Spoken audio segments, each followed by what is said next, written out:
This is the third installment of the series Social Media and Education. This part will discuss blogs.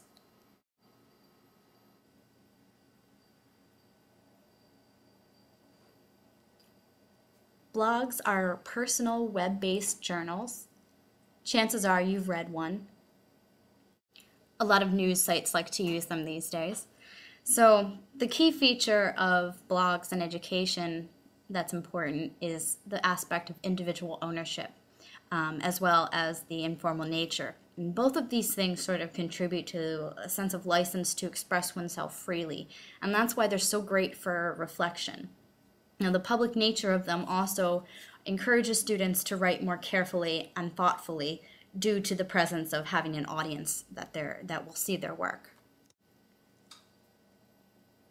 As with Twitter, I'm going to go over some best practices, but it's important to note here that a lot of the best practices are going to be very similar to Twitter since they're sort of the same species of social media. Obviously, the key difference is one is long form, one is short form. So number 1, ask students to reflect on course material and discussion in blogs. Again, it's a good place for reflection, so just encouraging students to use the space to reflect. I wouldn't necessarily use them for formal paper assignments, but for something like weekly response papers is a good use. 2, share and encourage students to share relevant material on their blogs. So again, you're pulling the knowledge base of the students and also getting them to engage with the material and think outside of the classroom. 3, ask students to use blogs as a logbook for assignments. So like Twitter, it's a good place for students to air their anxieties or the discomforts and to share in the common experience, and also for instructors to detect any issues early on. Additionally, it encourages students to think about their assignments as an iterative process and to do it in steps rather than all at once the night before. 4, comment on students' blogs and ask students to comment on each other's blogs. As I mentioned previously, the audience of a blog is very important in motivating students.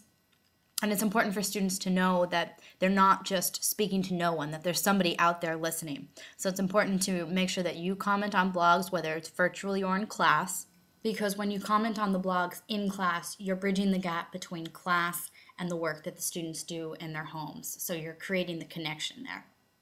And finally, you want to encourage students to interact with each other. In addition to the basic best practices, here are some bonus ones.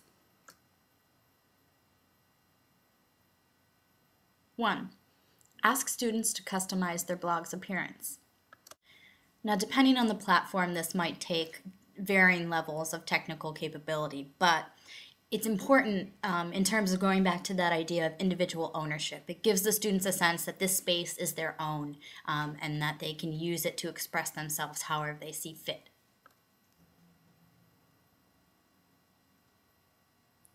2, ask students to use blogs to create e-portfolios. Again, this depends on the technical capabilities of the students, but it's a good place for students to showcase their work and be confident and proud of their work, and also simply to start building a professional portfolio. 3, use Twitter and RSS feeds to circulate new posts.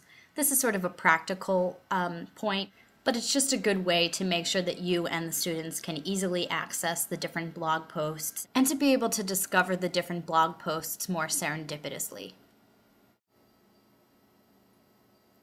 And that concludes Twitter in the series Social Media and Education.